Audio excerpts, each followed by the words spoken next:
Olá, olá, olá! Seja bem-vindo ao canal Descomplicando. Meu nome é Henrique Frigério, criador desse canal, e nessa videoaula de hoje, aqui na playlist Projeto Vida, vamos entender qual a relação do DNA com a proteína. Então, do DNA à proteína.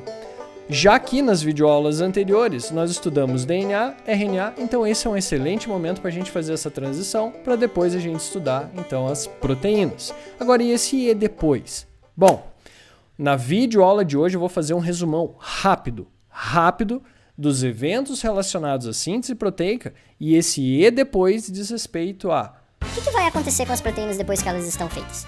Então, exemplo de endereçamento. O que vai acontecer então para a gente entender? Eu tenho aqui esse primeiro slide meu, onde eu tenho eventos que acontecem dentro do núcleo. Aqui eu tenho um núcleo, eu tenho uma barra representando o DNA, genes específicos e ainda o envoltório nuclear aqui nessa região com os poros nucleares. Cada gene codifica, vai dar origem ao processo de produção de uma proteína diferente. Esse aqui, o gene 1, que é o gene da glucoquinase, uma enzima que funciona no metabolismo da glicose e secreção de insulina, e ela faz esses mecanismos no metabolismo tanto em células hepáticas, então no fígado, ou no pâncreas. Obviamente a secreção de insulina, tá? É no pâncreas, tá? A célula beta pancreática. Enfim, Gen 2, um transportador de membrana, como aquelas proteínas que nós estudamos nas videoaulas anteriores, né? Nos transportadores de membrana, aquaporinas, bomba de sódio e potássio.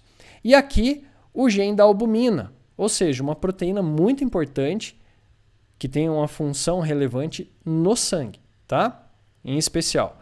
Então, como que são feitas essas proteínas? Bom, um primeiro momento acontece o seguinte: esse DNA e esses genes, eles vão ser então lidos e transcritos num RNA mensageiro primário de cada um deles, tá? E esse mecanismo se chama transcrição. Depois que acontece a transcrição do transcrito primário ou RNA mensageiro primário, acontece o quê? O processamento dessas moléculas, com a adição do cap5' e da cauda poli-A na porção 3' de cada uma dessas moléculas. Depois disso, acontece o quê? Sequências que não são codificadoras, não carregam código para a síntese de proteínas, são retiradas desse RNA mensageiro primário, tá? E fica uma molécula menor, só com as sequências relevantes para serem feitas, então, as proteínas. Esse processo de retirada dessas sequências não relevantes, que são os introns, se chama splicing.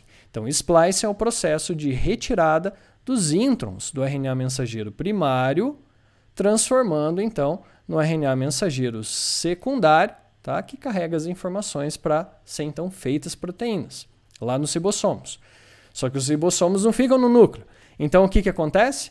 O RNA mensageiro secundário, que está aqui, de cada um desses genes, também chamado de transcrito secundário, que também é chamado de RNA mensageiro maduro, tá?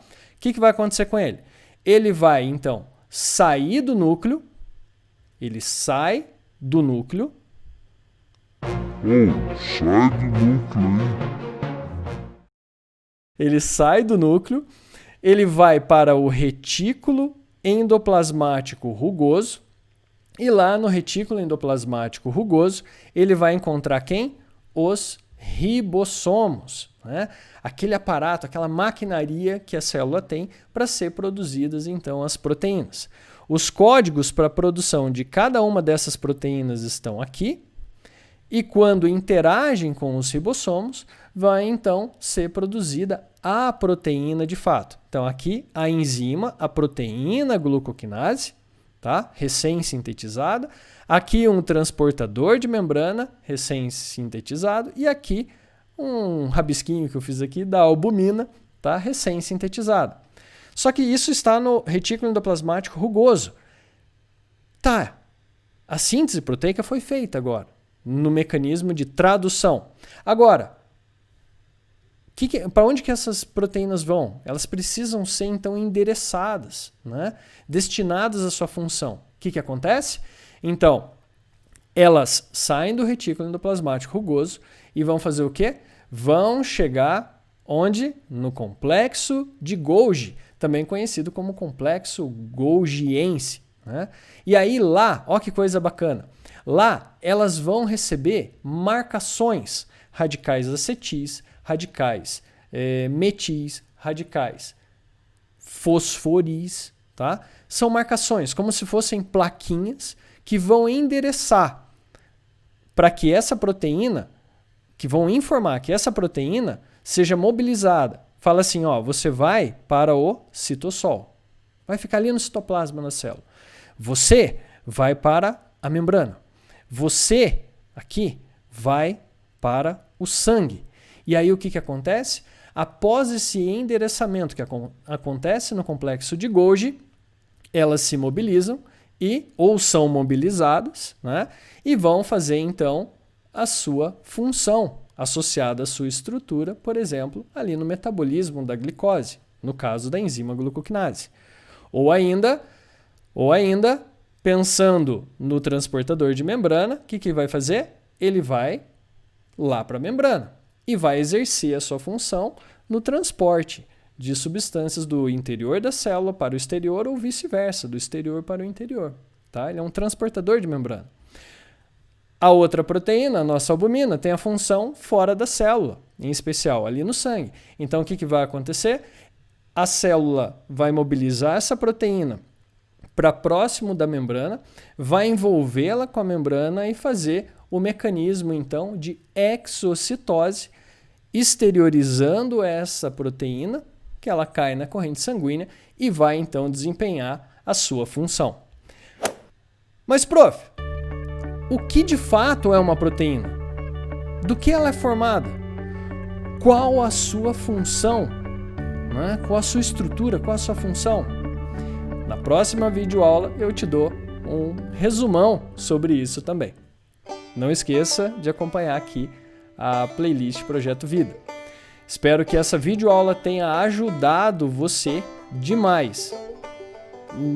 Sei lá, gabaritar suas avaliações e tudo mais, tenha fornecido um resumão que não é tão resumido, mas também não é tão basicão, mas feito de coração para você gabaritar suas avaliações. Um abraço, povo, fique bem.